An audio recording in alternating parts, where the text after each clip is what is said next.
കച്ചവടം ആളുകൾ ഇല്ലാതുകൊണ്ട് കുറവാ. ഓട്ടം നിലച്ചതിനെ തുടർന്ന് പലരും ജോലി സമയം കുറച്ചു. ചിലർ ജോലി മതിയാക്കി വീട്ടിലിരിപ്പാണ്.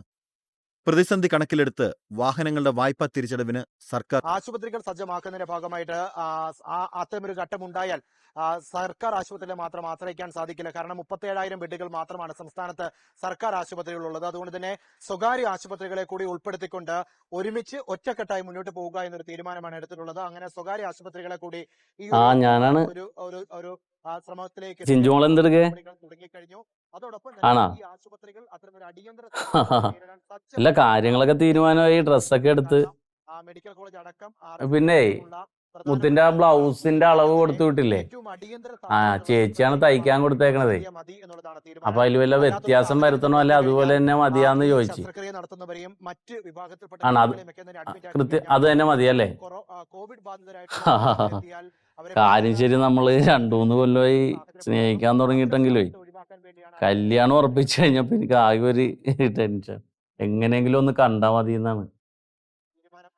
എങ്ങനെ ഒരാഴ്ച തള്ളി നീക്കുന്നാ ഞാൻ ആലോചിക്കണം. ഒരു ദിവസം ഒരു കൊല്ലം പോലെ എനിക്ക് തോന്നണം. വേറെന്താണ്? വീഡിയോ കോൾ വിളിക്കട്ടെ? കാണാൻ വേണ്ടിട്ടാണ്. എനിക്കൊരു ഉമ്മ തരാൻ പാടില്ലേ?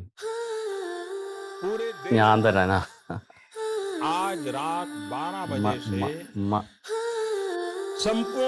കേട്ടില്ലേ?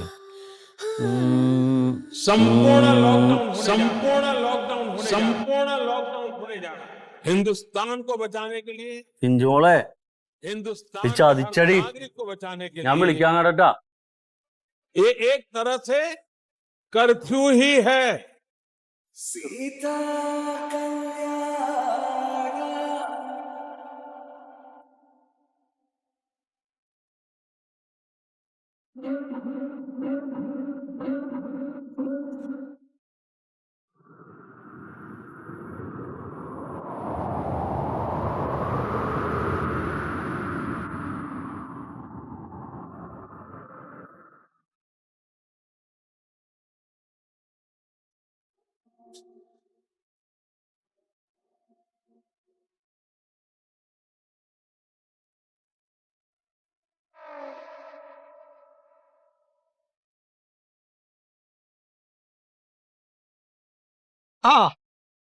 ഇതിലട്ടാ ഇതെന്താ മൊയ്തു തനി അസുഖമായിട്ട് ഇങ്ങനെ കറങ്ങി നടക്കണേ? എനിക്ക് രോഗമൊന്നുമില്ലല്ലോ. തനിക്ക് രോഗമല്ലേ, പക്ഷെ പൊതുവെ ആളുകൾ പുറത്തേക്ക് ഇറങ്ങാതെ നിൽക്കല്ലേ. മാസ്ക് ഇട്ടുണ്ടല്ലോ. മാസ്ക് ഇട്ടു എന്നൊക്കെ പറഞ്ഞിട്ട് എന്തിനിങ്ങനെ അലഞ്ഞു നടക്കണത്? കല്യാണത്തിന്റെ കാര്യം എന്തെങ്കിലും ആയോ? കല്യാണത്തിന്റെ കാര്യം മനുഷ്യനെ എങ്ങനെ ജീവിക്കേണ്ടതെന്ന് അറിയാത്ത കാലത്താ കല്യാണത്തിന്റെ കാര്യം. ഇതിന്റെ ഇടയിൽ കൂടെ ഇനിയിപ്പോ കല്യാണം കൂടി നടത്തണല്ലോ. എന്റെ പൊന്നു പോയതോ, ഞങ്ങൾക്ക് ഈ 10 ആളുകളെ വെച്ചിട്ടൊന്നും കല്യാണം നടത്താൻ പറ്റില്ല. മാത്രല്ല ചെറുക്കന്റെ ഒരു മുത്തശ്ശൻ ഉണ്ടല്ലോ, അങ്ങേര് തീരെ സമ്മതിക്കണില്ല.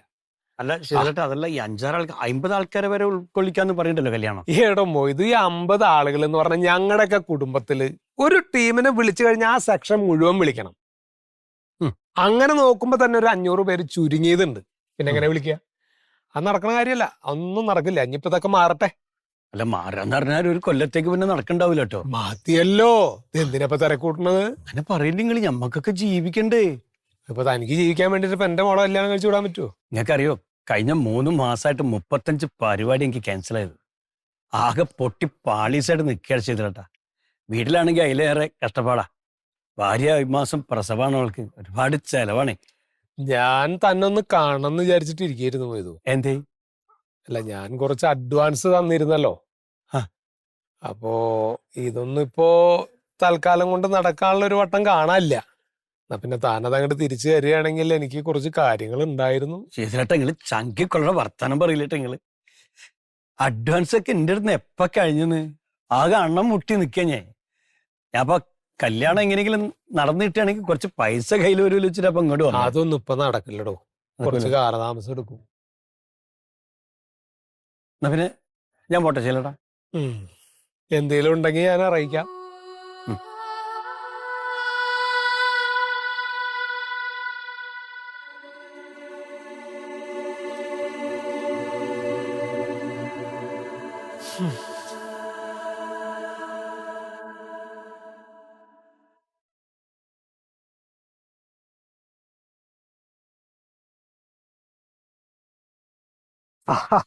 ഇല്ല ശിവദാസേ, നമ്മൾ അങ്ങനെയൊക്കെ നടത്തുവോ നിങ്ങളെയൊക്കെ വിളിക്കാതെ? ആഹാ, ഇല്ല, ഇത് കഴിഞ്ഞിട്ടേ ഉള്ളൂ. എന്തായാലും ഇത് കഴിഞ്ഞിട്ടേ ഉള്ളൂ. അത് തന്നെയല്ല, അവരുടെ വീട്ടുകാർക്കും അത്ര താല്പര്യമില്ല ആളുകളെ അറിയിക്കാതെ ഒന്നും അങ്ങനെ ചെയ്യാനേ. അതെ അതെ അതെ, ഓക്കെ ഓക്കെ, അങ്ങനെ ആവട്ടെ. ശരി, ഞാൻ വിളിക്കാം. ശരി ശരി. അച്ഛാ, എന്റെ പ്യാരി, താൻ പോയില്ലേ? എന്താ വെച്ചാ നമ്മുടെ കാര്യം ഒന്ന് തീരുമാനമായെങ്കിൽ പിന്നെ പെട്ടെന്ന് നടത്തായിരുന്നല്ല. ശ്ശെ, എന്ത് കഷ്ടം. ഇനി എന്ത് തീരുമാനിക്കാനാ? ഞാൻ പറഞ്ഞല്ലോ കൃത്യമായിട്ട്, അങ്ങനെ നടക്കില്ല. ഈ കൊറോണയുടെ ഈ പ്രശ്നങ്ങളൊക്കെ ഒന്ന് അങ്ങോട്ട് അവസാനിക്കട്ടെ, എന്നിട്ട് മതി. അല്ല, ഇത് ഇത്രയും നാള് നമ്മൾ വെയിറ്റ് ചെയ്തിട്ട് ഇതൊന്നും ഒതുങ്ങണില്ലല്ലോ. അപ്പൊ ഇത്രയും നാൾ നിങ്ങൾ വെയിറ്റ് ചെയ്തല്ലോ, ഇനി ഇതിന്റെ കാര്യങ്ങൾ എന്താണെന്ന് അറിയട്ടെ. ഈ ഒരു സമയത്ത് കല്യാണം നടത്താൻ ഞങ്ങൾക്ക് പറ്റില്ല. ഇനി അതിന്റെ ഇടയിൽ കൂടെ ഈ എന്റെ വേണ്ടപ്പെട്ട ആളുകളെയും കൂടി വിളിക്കാതെ കല്യാണം നടത്തണം എന്ന് പറഞ്ഞാല്. അല്ല, ഞാൻ അപ്പൂപ്പനായിട്ട് സംസാരിച്ച്. അപ്പൊ സംസാരിച്ചപ്പോ എന്ത് പറഞ്ഞു? അപ്പൂപ്പൻ പറയണത് വീട്ടില് ലാസ്റ്റ് നടക്കുന്ന ഒരു ആവശ്യമാണ്. ബന്ധുമിത്രാദികളെയും നാട്ടുകാരെയൊക്കെ വിളിച്ച് ആർഭാടമായിട്ട് നടത്തണ കാലത്ത് നടത്തിയാൽ മതി, അല്ലെ നടത്തണ്ടെന്നാ പുള്ളി പറയണത്. ആണല്ലോ, അതാണല്ലോ അവരുടെ അഭിപ്രായം.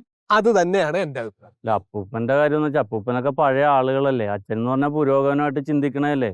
എനിക്കൊന്ന് കൈ പിടിച്ച് തന്നാ മതി ചിഞ്ചുവിന്റെ. ഞാൻ എവിടെയെങ്കിലും പോയി ജീവിച്ചോളാം. നിങ്ങൾ അങ്ങനെയൊന്നും പറയല്ലേ, നിങ്ങളുടെ കാര്യങ്ങളൊക്കെ എനിക്കറിയാം. ഒരു മനസാക്ഷി ഇല്ലാതെ പറയല്ല. 2-3 കൊല്ലമില്ല ഞാൻ അവളുടെ പുറകെ നടക്കാൻ തുടങ്ങിയിട്ട്. താൻ ഇനി ഇവിടെ സംസാരിച്ചു നിന്നിട്ട് കാര്യമില്ല. മാത്രമല്ല, താൻ എപ്പോഴും ഇവിടെ ഇങ്ങനെ വന്ന് കയറുന്നത് ശരിയല്ല. ഉള്ള കാര്യം പറയാലോ. തന്റെ മാസ്ക് എവിടെ? മാസ്ക് വണ്ടിയിൽ ഇരിപ്പുണ്ട്. മൂത്തവരുടെ മുമ്പിൽ ഈ മാസ്കും പറ്റിയൊന്നും ബഹുമാനക്കുറവ് കാണിക്കണില്ല എന്ന് കരുതിയിട്ടാണ്. അതേ, ഇത് ഇപ്പോഴൊന്നും നടക്കണ കാര്യമല്ല വ്യാരി. ഞാൻ കൃത്യമായിട്ട് പറഞ്ഞല്ലോ, ഞങ്ങൾക്കും കുറെ ആളുകളൊക്കെ ഉണ്ട്. ബന്ധുക്കളെ അറിയിക്കാതെ ഒന്നും ഈ പരിപാടി നടക്കില്ല. അതുകൊണ്ട് തൽക്കാലം ഇപ്പൊ പോ. ഈ വൈകുന്നേരമുള്ള ഫോൺ വിളിയൊക്കെ ഒന്ന് കുറയ്ക്ക്. ആ പെണ്ണിന് ഉറക്കം എന്ന് പറയണതില്ല. ഞാനൊന്ന് അവളെ കണ്ട് സംസാരിച്ചോട്ടെ. ഇപ്പൊ വേണ്ട പ്യാരി, ഇപ്പൊ പ്യാരി പോ. മാത്രമല്ല, ഇത് ഇങ്ങനെ നീണ്ടുപോയ എന്റെ കയ്യിലിരിക്കുന്ന ഒരു മോള.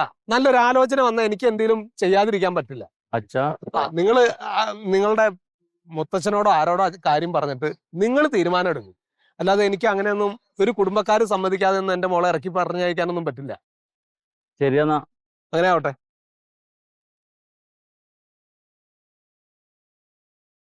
അച്ഛാ, ഒന്നുകൂടി ഒന്ന് ആലോചിക്കാൻ പറ്റുമോ?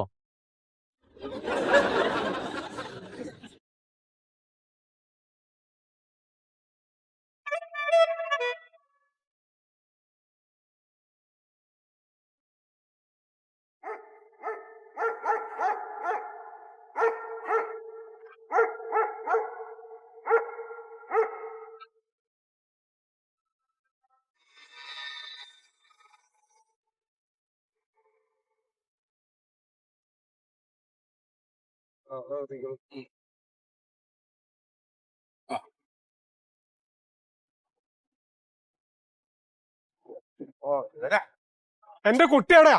എന്താണ് എന്റെ കുട്ടിയെ കാണാല്ലേ? എവിടാന്ന്? നിങ്ങളുടെ കുട്ടിന്റെ കക്ഷത്ത് എന്റെ കാർന്നര മോൾ അവിടെ കാണാനില്ല. എവിടെ എങ്ങാനും വന്നിട്ടുണ്ടോന്നായി ചോദിക്കണത്. നിങ്ങളുടെ കുട്ടിയെ ഞങ്ങൾ തൊട്ടിനകത്ത് കിടത്തി ആറ്റി ഉറക്കിക്കൊണ്ടിരിക്കുക. അതെ, നിങ്ങളുടെ കുട്ടിയാണ് ഞങ്ങളുടെ ചക്കര കണ്ണ് മൂക്കും കാട്ടി മയക്കിയത്.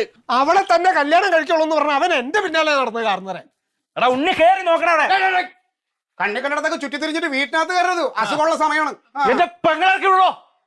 മണ്ടു മണ്ടു പ്യാരിന്റെ പെങ്ങളല്ലേ. എന്റെ പെങ്ങൾ എങ്ങനെ മണ്ടു അതും കൂടെ എടുത്തോണ്ട് ഇങ്ങോട്ട് പോര്.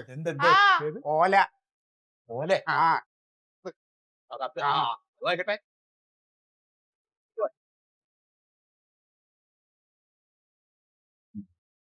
അതെ, ഇത് പ്യാരി എഴുതിയിട്ടുള്ള ഒരു കുറിപ്പാണ്. അത് നിങ്ങളും കൂടി ഒന്ന് കേൾക്കണം, നല്ലതാ. അതൊന്ന് വായിച്ചെടുത്തു, അത് കേട്ടോ. പ്രിയപ്പെട്ട ബന്ധുമിത്രാദികളെ, ഞാനും ചിഞ്ചുവും തമ്മിൽ ഇഷ്ടത്തിലായി നിങ്ങളുടെ എല്ലാം പിന്നാലെ നടക്കാൻ തുടങ്ങിയിട്ട് 3 വർഷമായി. ഒരു വിധത്തിൽ നിങ്ങളെ എല്ലാവരെയും ഒന്ന് അടുപ്പിച്ചപ്പോഴേക്കാണ് നശിച്ച കൊറോണ വന്നത്. ഞങ്ങളുടെ വിവാഹത്തിന് ഞങ്ങൾക്കും ഇഷ്ടം, കുടുംബക്കാർക്കും ഇഷ്ടം. ഇനി ഏത് നാട്ടുകാർക്ക് വേണ്ടി ഞങ്ങൾ കാത്തു നിൽക്കണം? അതുകൊണ്ട് ഞങ്ങൾ പോകുന്നു. 2 ഹൃദയങ്ങൾ ഒന്നാകാൻ. ആർഭാടങ്ങളുടെയും ആഡംബരങ്ങളുടെയും ആവശ്യമില്ല. കൊറോണ ഞങ്ങൾക്ക് പുല്ലാണ്. ഇനി ഒരു കുഞ്ഞിക്കാലിന്റെ തീരുമാനമായിട്ടേ ഞങ്ങൾ തിരികെ വരുന്നുള്ളൂ. തല്ലാനും കൊല്ലാനും ആണെങ്കിൽ ആരും ഞങ്ങളെ അന്വേഷിക്കേണ്ട. സ്നേഹപൂർവം, പ്യാരിജാതൻ ആൻഡ് ചിഞ്ചു പ്യാരിജാതൻ. ഒരു കണക്കിന് അവരെടുത്ത തീരുമാനമല്ലേ ശരി? ഈ കല്യാണത്തിന് ഇത്രയും ആൾക്കാരും ആഡംബരവും ഒന്നും ആവശ്യമില്ലാന്ന് ഇപ്പൊ മനസ്സിലായില്ലേ? അതെ, അമ്പലവും വേണ്ട, ഓഡിറ്റോറിയവും വേണ്ട, സ്ത്രീധനും വേണ്ട, സ്വത്തും വേണ്ട. ഒരു ചെറിയ വൈറസ് സമൂഹത്തിന് വരുത്തിയ മാറ്റങ്ങളെ. അതെ, ഒന്ന് വടക്ക്. നമ്മൾ രണ്ടു കൂട്ടരും തമ്മിൽ എന്തിനാ ഒരു വഴക്ക്? വിരോധമില്ലെങ്കിൽ ഒരു ഗ്ലാസ് ചായ കുടിച്ചിട്ട് പോവാം. ഏതായാലും രാജകുടുംബാംഗങ്ങളല്ലേ, അവിടെ പഠിക്കലെന്നിട്ട് സംസാരിക്കണത് ശരിയല്ല. എന്താ കഴിക്കാനും ഉണ്ടാവും, ചായ മാത്രമല്ല. മറിമായത്തിന്റെ ആരംഭം മുതൽ ഇതുവരെയുള്ള എല്ലാ എപ്പിസോഡുകളും നിങ്ങൾക്ക് മനോരമ മാക്സിലൂടെ ഫ്രീ ആയിട്ട് കാണാം. അപ്പൊ കാണാൻ മറക്കണ്ട. ചിരിക്കാം, ചിന്തിക്കാം. മറിമായം.